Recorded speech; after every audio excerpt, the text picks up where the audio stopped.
Allô tout le monde, I'm back avec une vidéo sur le fitness. Je vous ai posé des questions sur Instagram. En fait, je vous ai dit de me poser vos questions. Je vais répondre à 10 questions aujourd'hui. On va voir comment que ça feel, comment que vous aimez ça. Puis sinon, je répondrai aux autres questions que j'ai reçues. So, let's start. Les points positifs et négatifs de l'entraînement à jeun et mon opinion par rapport à ça. Premièrement, il faut comprendre l'idée derrière ça. Donc, l'idée derrière ça, c'est que tes niveaux de carbs sont plus bas, sont plus faibles. Fait que tu vas utiliser les gras comme source d'énergie. Que normalement, ta première source d'énergie, c'est les carbs, c'est les glucides qui vont être transformés, puis qu'après ça, ton corps, ton organisme va l'utiliser comme énergie. Quand on parle d'un training à jeun ou de faire du cardio à jeun, c'est vraiment en gardant l'idée en tête que tes réserves de glucides sont basses, donc tu vas utiliser le fat, le gras comme source d'énergie, donc tu vas brûler du gras. Je dirais qu'il y a deux concepts. Il y a le concept du cardio à jeun, l'entraînement à jeun. L'entraînement à jeun, je ne suis pas une grande fan parce que quand tu fais ton entraînement, tu veux donner du fuel à ton corps pour pouvoir performer durant tes entraînements. De performer, ça va t'aider à soit prendre du muscle ou de perdre du gras aussi. Tu vas pouvoir être capable de plus t'entraîner pendant longtemps ou soulever des charges qui sont plus lourdes. Dans les deux cas, c'est bénéfique. Pour la prise de muscle, c'est bon que tu lèves des charges ou, tu sais, ça dépend en fait c'est quoi ton stress d'entraînement, mais de soit de faire plus de séries, plus de volume, plus d'intensité, tu as besoin du fuel pour faire ça. Même chose pour la perte de gras, si tu veux avoir un bon workout, il faut que tu aies de l'énergie pour faire ton workout. Si tu n'as pas mangé, puis que tu vas t'entraîner, c'est beaucoup plus demandant pour le corps. Puis on sait que pour la perte de gras et aussi pour la prise de masse musculaire, il n'y a pas juste l'entraînement qui rentre en compte, il n'y a pas juste la nutrition, il y a aussi le sommeil, le stress, la récupération, ton profil hormonal. Si tu es déjà quelqu'un qui est très anxieuse, que tu as de la misère à te gérer toi-même, que tu es quelqu'un qui est vraiment stressé, bref, que tu n'as pas un bon niveau de cortisol qui est adéquat, que tu fais pas attention à ça, puis que là, en plus, tu vas faire un entraînement à jeun, tu rajoutes du stress à ton corps. Mais ton corps, pour pouvoir ensuite profiter de l'entraînement que tu as fait, ce qui va être optimal, c'est d'avoir une bonne récupération après. Parce que tu sais, si tu fais ton entraînement, en fait, là, pendant ton entraînement, c'est pas juste là que tu vas avoir les résultats, c'est surtout la récupération après. Si c'est déjà, tu demandes beaucoup neuralement, tu as déjà beaucoup de stress sur ton corps, puis que tu y en ajoutes un en allant faire un entraînement à jeun le matin, ta récupération va être vraiment plus difficile. Pour l'entraînement à jeun, c'est pas quelque chose que je recommande. Je pense que je l'ai vu et avec moi-même et avec mes clientes. Lorsqu'il y a le plus de résultats, c'est vraiment quand ils ont eu une bonne alimentation adéquate avant l'entraînement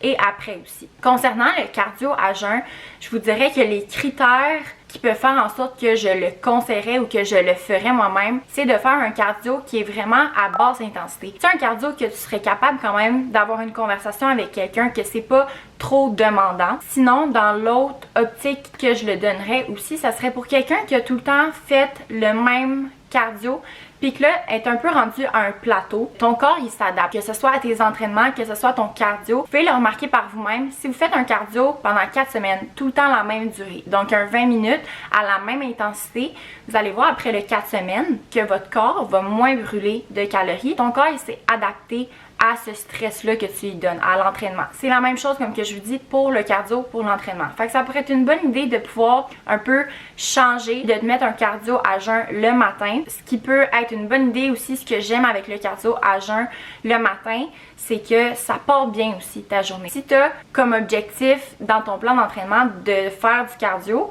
ce qui est bon. Si tu l'as dans ton plan, mais que après ton entraînement, t'es fatigué, ça te tente pas de le faire, ben c'est une bonne idée peut-être de le placer le matin. L'autre critère aussi que je dirais par rapport au cardio à jeun, je le donnerais plus à quelqu'un qui a un pourcentage de gras assez faible. Quelqu'un qui commence, qui engendre une perte de poids, puis qui est comme un body fat de 30-40%, juste de bouger, juste d'être dans un déficit calorique, ça va aider. Pas besoin de se péter la tête, de se casser la tête à se dire ah ben là pour perdre du poids faut que j'aille faire du cardio à jeun. Tu sais, ça c'est pas ça. C'est plus facile pour quelqu'un de 30 à 40% de gras de perdre le gras plus qu'une personne qui est à un niveau de body fat de 10%. Je pourrais le recommander pour quelqu'un qui est à un niveau de body fat assez bas. L'autre critère qui est vraiment important si vous considérez faire du cardio à jeun, c'est vraiment de manger après. N'oubliez pas de manger dans une période assez proche là, après votre entraînement. Je dirais 30 à 1 heure après votre entraînement pour là donner les nutriments qui sont nécessaires à votre organisme. Fait que pour résumer, les entraînements à jeun, je ne le recommande pas du tout, autant pour la prise de masse que pour la perte de gras. Le cardio à jeun, ça peut être une bonne option. Comme que je vous dis, quelqu'un qui est à un pourcentage de gras, 30-40% et plus, ça vaut pas la peine. Tu peux faire un cardio après ton workout ou juste d'être plus actif, de respecter ton déficit calorique, ça va fonctionner. Quelqu'un qui a un plus bas pourcentage de gras pourrait considérer le cardio à jeun et ça pourrait être bénéfique. Deuxième question, qu'est-ce que je pense du jeûne intermittent? First thing first, la définition du jeûne intermittent, c'est que tu vas manger dans des intervalles de temps qui sont déterminés, qui sont spécifiques. Les jeûnes, il y a plein de manières de faire. Il y en a que tu vas pas manger pendant 12 heures, après tu peux manger. Il y en a que tu vas manger dans un intervalle de 8 heures. Il y en a que tu vas manger de 7 heures le matin à 3 heures l'après-midi, après tu manges plus. Fait que le concept de jeûne intermittent, il y a beaucoup de façons de le faire. En théorie, c'est qu'après avoir été plusieurs heures sans food, sans fuel, sans nourriture dans ton corps, il va comme avoir un metabolic switching. C'est qu'en fait, ton corps il a épuisé toutes ses réserves de sucre, de glucides, que normalement il prend comme fuel pour de l'énergie, puis qu'il va aller puiser dans tes réserves de gras. Donc, il va commencer à burn du fat, à brûler des graisses. Ce concept-là de jeûne intermittent a été découvert par un neuroscientifique, Mark Matheson. Il y avait une de ses études qui démontrait que le jeûne intermittent pouvait faire en sorte que tu allais perdre de la graisse tout en augmentant ta masse musculaire. L'idée derrière ça, c'est de laisser assez de temps à ton corps pour que tes niveaux d'insuline soient assez bas pour que tu sois capable d'utiliser les gras, de les utiliser comme énergie puis de brûler du gras. C'est une approche qui, les études, il y en a qui disent que ça fait vraiment une différence, il y en a d'autres que non. Encore là, c'est un ensemble de facteurs. Le jeûne intermittent, ça peut être bénéfique aussi dans le sens que ça va t'interdire, en fait, ça va être de ne pas manger à quelques heures. Puis ça va peut-être éviter de manger, mettons, à 11 heures avant de dormir.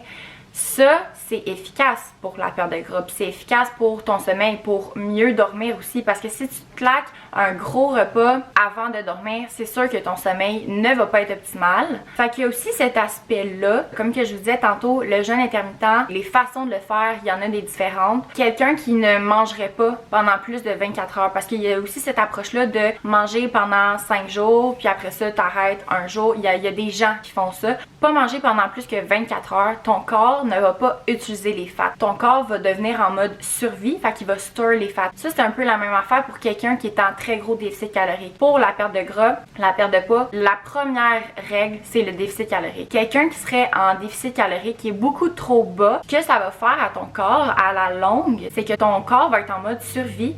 Il va se dire, ben, faut que je garde toute la bouffe qu'on te donne, fait qu'il va pas l'utiliser comme énergie, tu vas te sentir low energy, c'est sûr. Si t'es en très grand déficit calorique, il va aller stocker les graisses. Pour ça, des fois qu'il y a des gens qui sont en méga déficit calorique, qui sont comme, ben, je perds juste pas de poids, c'est pour ça. Fait que c'est un peu le même principe. Quelqu'un qui va faire un jeûne puis qui va arrêter de manger pendant des grandes périodes de temps, c'est pas bénéfique. Et ça, c'est prouvé. Il y a peut-être un concept que là, je vais m'avancer. Ce que ça peut faire, le jeûne intermittent. Puis là, je vous parle vraiment au look physique. Je vous en parle parce que je sais que, tu sais, oui, on dit qu'on s'entraîne pour notre santé mentale, pour nous faire du bien, mais il y a beaucoup de gens que c'est aussi pour le physique, dont moi. J'aime ça me regarder dans le miroir puis me trouver belle, aimer mon physique. On le dit que c'est très difficile de précisément perdre du poids à une partie sur le corps qui est localisée. Par contre, on sait de plus en plus que des personnes qui ont plus de gras au bas du dos, quelqu'un qui va avoir plus de gras au niveau des bras, au niveau du ventre, au niveau de la face, on le sait un peu à quoi que ça s'approprie. Il y a quelques façons un peu de diminuer plus le gras à quelque part. Avec les recherches, on a pu constater que quelqu'un qui va souvent avoir faim avec le jeûne intermittent, c'est sûr qu'il y a une période que tu vas avoir faim, que tu ressens la faim, le visage va plus être slim, ok? Au niveau du visage, tu vas peut-être voir que ton visage, tu vas le trouver moins gros au look. Fait qu'il y aurait peut-être cet aspect-là qui pourrait venir avec le jeûne intermittent parce que tu te laisses avoir faim, puis que tu manges pas tout le temps à chaque 3 heures, à chaque 4 heures. Comme que je vous dis, c'est vraiment juste pour le physique, mais je vous le donne parce que je sais qu'il y en a que ça peut intéresser. Troisième question, est-ce que c'est vrai que la créatine a beaucoup d'effets secondaires, comme par exemple donner des boutons? By the way, comme par exemple, ça ne se dit pas. C'est soit que tu dis comme, ou soit que tu dis par exemple. Je suis pas capable. Quand j'entends ça, ça me fait...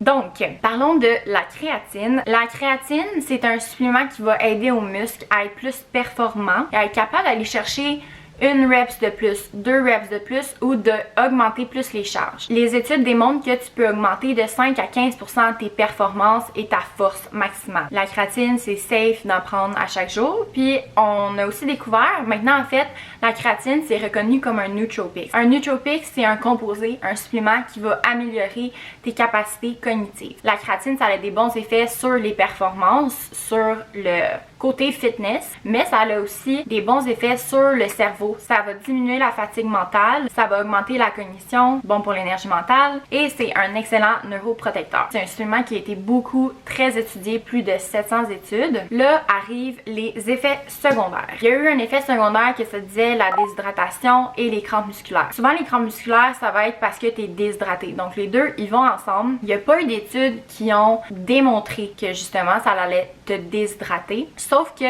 en fait, ça va engendrer de la rétention d'eau intracellulaire.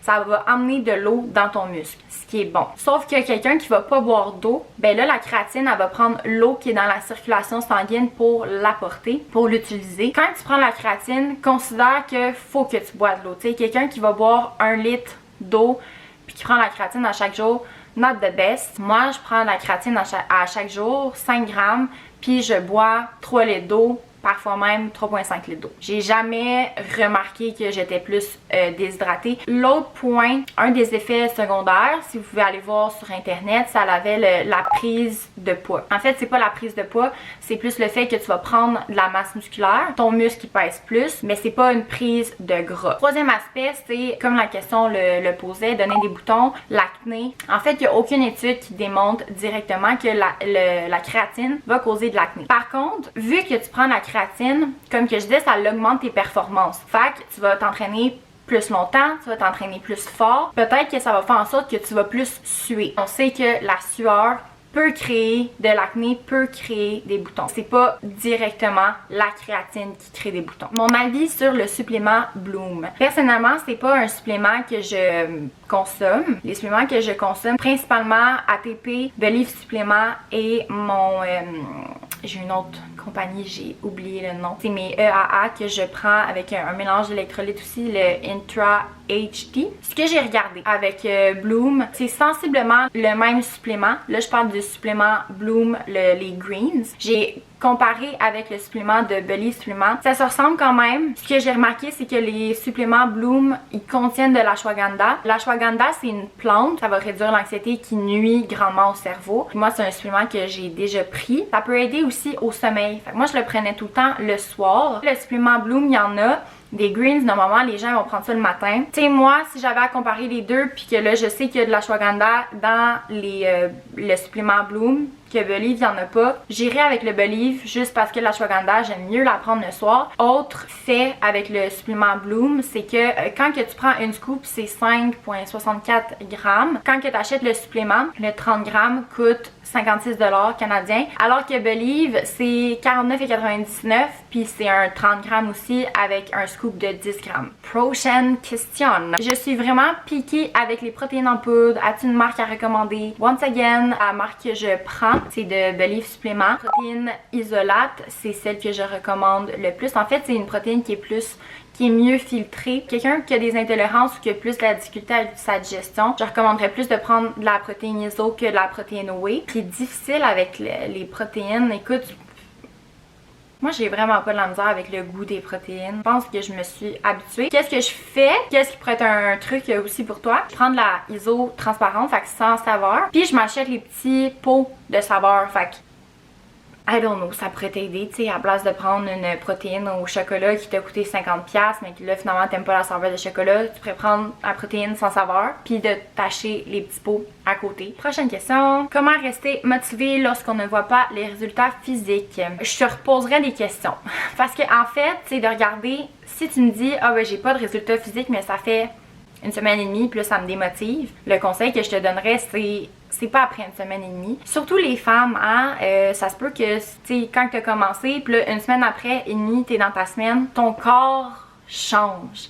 Ton poids va changer, le look de ton corps va changer. Moi, comment que j'aime le mieux comparer puis voir l'évolution, c'est tout le temps où chaque 4 semaines. Ça te sert à rien non plus de te peser à chaque jour.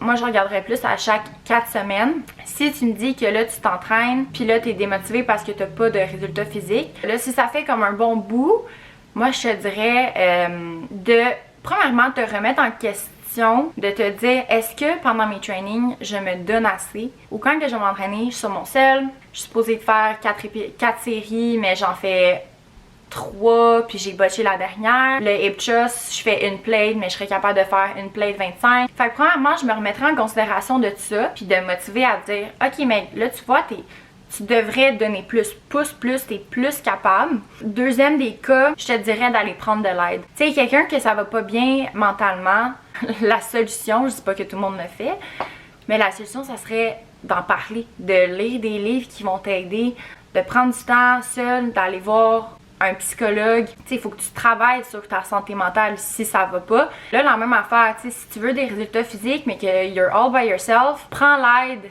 d'un professionnel, prends l'aide de quelqu'un qui a eu des formations, demande des conseils, informe-toi, d'avoir un plan d'entraînement personnalisé, une structure, ça pourrait te motiver parce qu'avec une structure, avec un coach qui a été capable de voir tes objectifs, de voir aussi en fait tes besoins, de faire quelque chose, un plan qui est structuré à toi, ça devrait t'aider à avoir des résultats physiques plus que si tu es toute seule. Prochaine question. Question que j'ai aussi reçue 2 fois cette semaine, une fois en suivi avec une cliente par FaceTime, puis une autre elle m'avait envoyé un message vocal. As-tu des conseils pour les binge eating? Ça m'arrive souvent lors de mes journées de congé. Je tiens à dire et à rementionner que je suis entraîneuse certifiée. J'ai eu mes formations, je suis étudiante en naturopathie, mais je ne suis pas une intervenante psychosociale, psychothérapeute. Ce que je m'apprête à dire, mon discours est vraiment sans jugement. Je ne tente pas de faire une psychothérapie. Je donne juste vraiment mes conseils de ce que moi j'ai appris par rapport à ça. Puis j'ai une formation aussi un peu de comment travailler avec quelqu'un qui a un trouble alimentaire.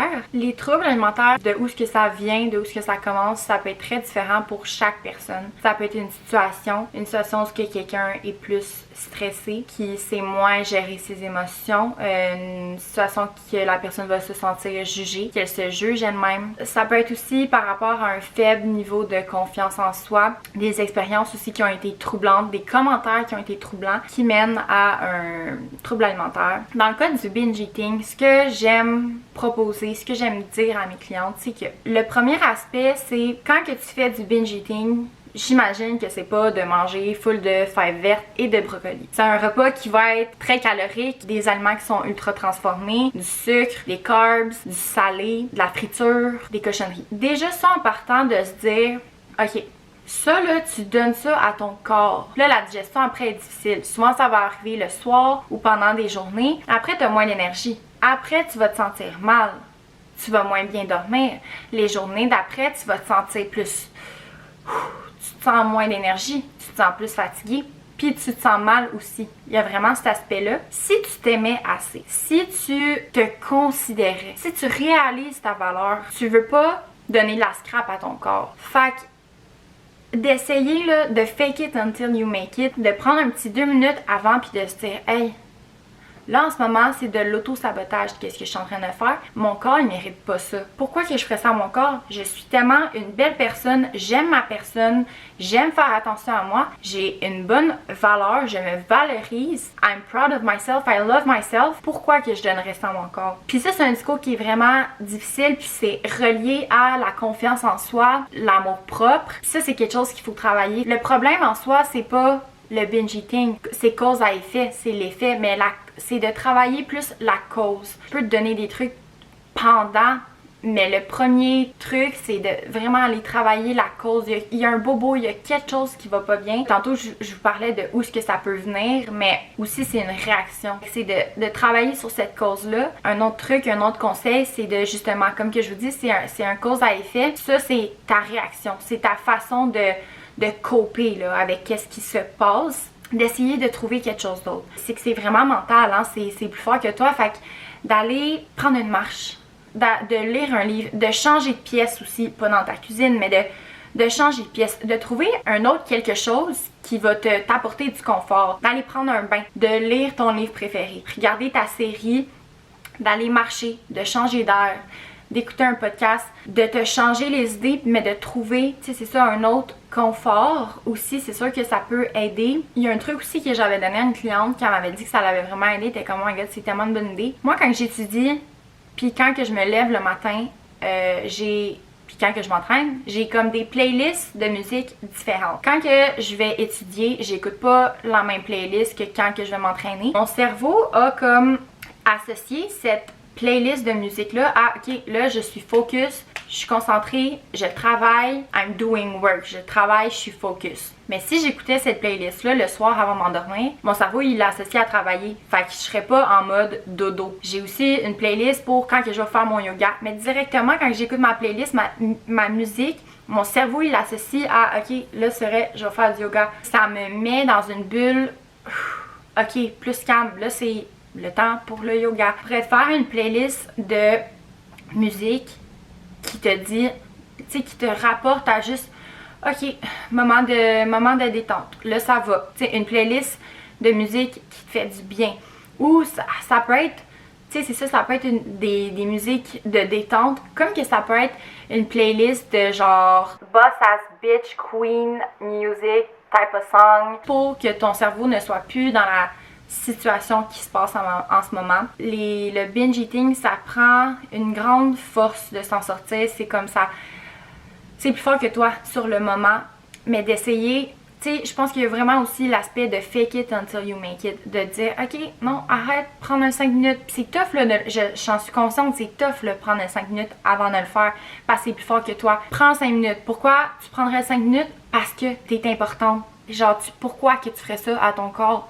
Tu ne mérites pas ça. Donne-toi assez d'amour. Tu sais, comme que je vous dis, c'est pas facile de faire ça. Fait que ce qui pourrait aider aussi, pas nécessairement pendant le temps du binge eating, mais de juste, dans ton quotidien, de mettre plus d'action de self-love aussi. De t'entraîner, de faire du journaling. Le matin, t'écrire 3 compliments, de t'écrire 3 choses positives par rapport à toi. Le soir, faire la même chose, de lire des livres de développement personnel. C'est pas des actions qui vont aider directement, mais indirectement, ça va aider au self-love, ça va aider à la confiance, ça devrait aider aussi au binge eating parce que, tu sais, on le sait, c'est pas une action qui est positive, il y a beaucoup de guilt en plus après, fait que ça l'aide pas à ta confiance en toi. Voilà ce que je dirais par rapport à ça. J'espère sincèrement que ces conseils-là vont t'aider et que ça va aller de mieux en mieux. Ok, avant-dernière question. Est-ce que tu fais encore des suivis et du coaching? Oui, je fais encore des suivis, je fais encore du coaching, principalement des plans d'entraînement personnalisés. Je vais aussi entraîner des clientes chez elles, donc il y en a qui aiment juste pas ça, aller s'entraîner dans un gym. Moi, je me déplace, je vais chez elles, je les entraîne. Les plans d'entraînement personnalisés, il y a 2 options. Il y a l'option que c'est juste, je t'envoie ton plan personnalisé. En fait, tu remplis un questionnaire, évidemment, avant. Et puis, on fait un suivi à chaque semaine. Quand mes clientes ils m'écrivent, je leur réponds, of course. En fait, ça, c'était l'option A. L'option B, c'est que c'est un plan d'entraînement personnalisé. Même chose, les questionnaires, tu réponds le même questionnaire. Mais on a des rencontres sur FaceTime à chaque 2 semaines. Ça, c'est les deux services que j'offre avec l'entraînement à domicile chez mes clientes. J'ai aussi un guide formatif sur la nutrition sur mon site web. Workout split pour un entraînement 6 fois semaine. En fait, c'est dur de te répondre parce que je sais pas t'es qui. Je sais pas t'es capable de prendre combien. T'es-tu sur un plateau en ce moment? Est-ce que tu t'entraînes normalement 3 fois par semaine puis là tu veux augmenter à 6? Est-ce que t'es débutante puis 6, ça serait trop de t'entraîner 6 fois par semaine? Est-ce que t'es quelqu'un qui est full anxieuse puis que 6 fois par semaine, ça serait trop de stress sur le corps, fait que ta récupération ne serait pas optimale. Ça dépend vraiment. Là, en considérant que tu me dis que tu veux un workout split 6 fois par semaine, je prends en considération que ça te convient bien de t'entraîner 6 fois par semaine. Moi, je dirais 5 workouts muscu, puis un jour de cardio. Tu peux faire cardio abs. Je te dirais pas d'entraîner un muscle plus que 3 fois par semaine parce qu'il n'y a pas juste l'entraînement qui est important, c'est surtout la récupération après, autant pour la perte de gras que la prise de masse. Tu sais, le workout split, il n'y en a pas un qui est plus idéal que l'autre, ça dépend vraiment de tes objectifs. Si, mettons, tu as un objectif de grossir tes fesses, ben je te le mettrais plus qu'une fois par semaine. Tu pourrais mélanger à faire un lower body qui est vraiment plus axé sur quads, mais un petit peu de fesses, puis l'autre jour vraiment fesses, un petit peu d'ischio. Quelqu'un qui veut vraiment développer ses triceps, ben je pourrais mettre une journée triceps chest, puis l'autre journée que c'est dos biceps, ben ils mettent un exercice à la fin aussi de triceps. Quelqu'un qui me dit qu'il va s'entraîner 4 fois les fesses et 2 fois le haut du corps, not the best parce que ta récupération ne va pas être optimale. Fait que voilà pour le Q&A fitness related. J'espère que vous allez avoir appris un peu plus, que vous avez aimé la vidéo. Si c'est le cas, laissez un petit like. Si c'est pas le cas, ne laissez pas un petit like. Fait que c'est ça. Bye bye!